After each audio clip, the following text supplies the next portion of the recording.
How y'all doing today?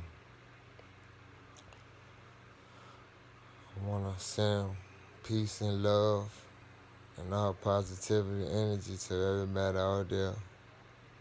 What's up to all my family? Hope everybody out there taking care of themselves. And I hope the youngest out there doing something productive and something they supposed to do. Today I want to explain, well, better yet, talk to y'all about the day I lost my mother. And when I say my mother was my everything, it still is my everything. My guardian angel, my all. Y'all kind of feel where I'm coming from. And I'm not telling these stories for nobody to feel sorry or nothing like that. It's just, by the time I finish telling most of my stories in my life, I'm going to try to write a book too. Growing up, a lot of my life, it was a lot of times it was just me and my mom. You know, we lived in project to project, ready to get evicted a lot of times, and just growing up hard, like shit was rough. My mama was, I couldn't see no wrong in her. Like, she was perfect in my eyes, and still is. And the day we lost her, we lost a big pillar of this family.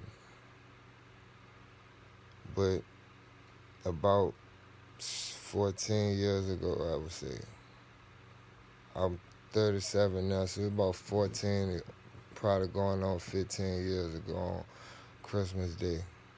Well, the day before Christmas, I'm going to say. I had talked to my mom's, and when I talked to her, she sounded like she was in a lot of pain. Now, mind you, she was suffering from kidney failure. And for y'all who know about that disease, it's bad. But anyway, my mom was suffering with kidney failure since I was about the age of 12, maybe 13. And she was strong. She made it through a long time for to be as sick as she was. Like, she really was a soldier. Like, and being on all them wait lists for getting a transplant, it just, I guess she would have got tired. But the night before my mom passed, she called me and she could barely talk. It was like something was straining her voice, like she couldn't really even talk like that. And I wish I should have went over there that night to her house if I would have knew what I knew today. But the next day, I ended up seeing her. After she came from dialysis, I met her at my nana house, which is my grandma. My mama couldn't even talk. She was so hurt and in pain. And we ended up taking her to Chippenham Hospital. And she was so sick, and I could just look in her face and tell she was tired, man.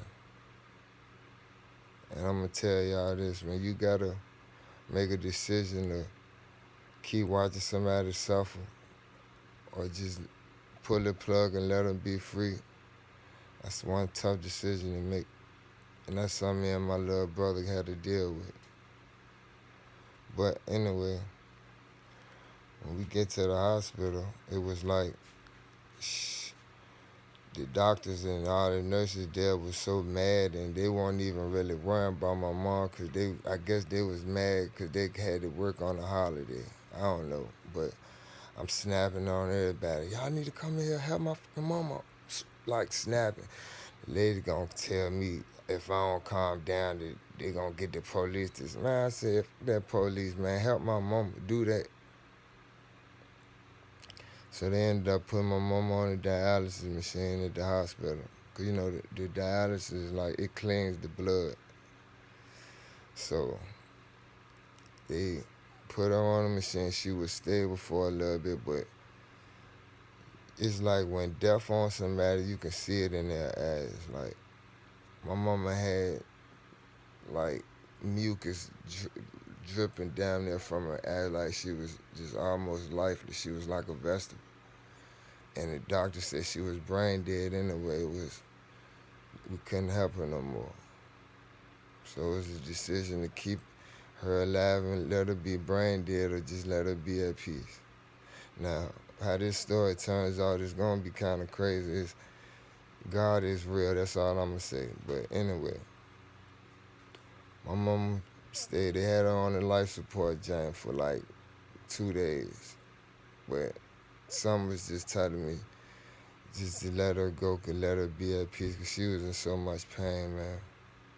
So it got to a point the doctors asked the family, look, it's either do y'all want to pull the plug or let her still be alive? And me and my brother sat and talked for a while and made the decision to just let my mama be at peace. Now, this where it get trippy at. When we get to the hospital that day, it was a young doctor, little dude there, little young dude. He did everything he could, I guess I would say, to help my mom. And when we got there, it was a pastor there. Came in there, prayed over my mama, you know. Um, and it seemed like when he was praying over my mama, a lot of people in the hospital that was in comas and unconscious started waking up. Like it was really a sight to see. So we all in the room, my mom. She didn't die alone. She died around all the family.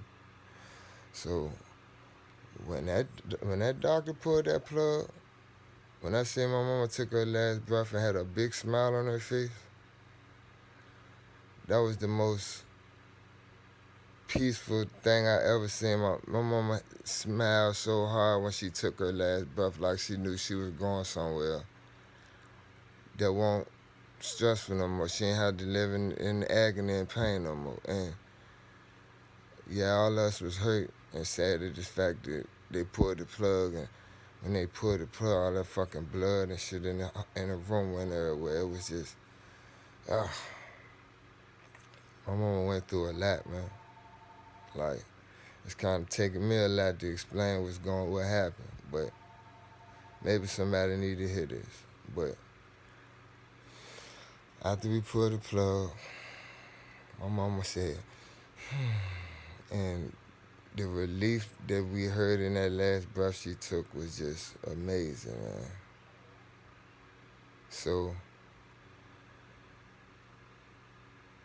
and let me say this too. My mama had these, like, her bones leaked the calcium, so it, like, was acid to her skin. It's like it left these little black spots all over her arms and stuff. Man, I tell you, man, when we pulled the plug and my mama was gone, you know that shit disappeared. I seen not one of them black marks on her, man. Not one. To this day, it's unexplainable. All I can say is God. But we lost my mama on that Christmas day, and it was hurtful. And I don't think nobody felt it more worse than me. Because it was at one point, all I had was my mom. And it's like, the reason why I'm telling y'all this story today is because maybe it's somebody in this world that's going through something similar or need to hear what I'm saying. They know there's somebody out here that went through what they're going through. Like, I never look at Christmas the same again. I lost my mama at that hospital, but I also had a son there too. Like they say, where there's death, there's new life. And that is true. But it's to this day I still haven't fully gotten over that. Like, I'm still learning how to let go of what I'm going through. And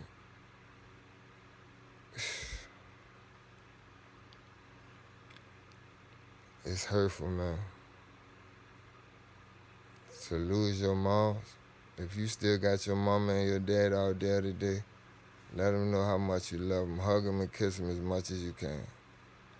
There's going to be a time, come a day, that you might don't be able to do that no more.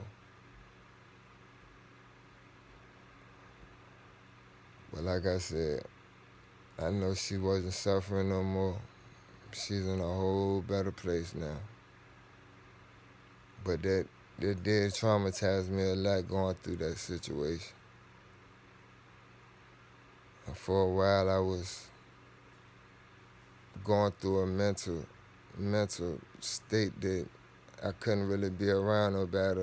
A lot of people couldn't really stand and be around because of what I was going through mentally. But to all you young ones out there, don't take your mom and your daddy for granted, man, because you only get 2 parents, and after that, that's it. You get one mama and one daddy. And I'm learning more and more each day of how special that our grandparents and parents are. I try to do better and be better every day now. But I wanted to, explain that story about how I lost my mom. Because I know it's some matter out here that need to hear it. But it's just another one of the stories in the books. So I tell you this, I got a whole lot of more stories. This is gonna be crazy. But for now, I'ma leave y'all with this. I love y'all. Peace and positivity to all. And I love y'all and hope y'all take care of y'allself. Keep y'all frequency and vibration high. Gone.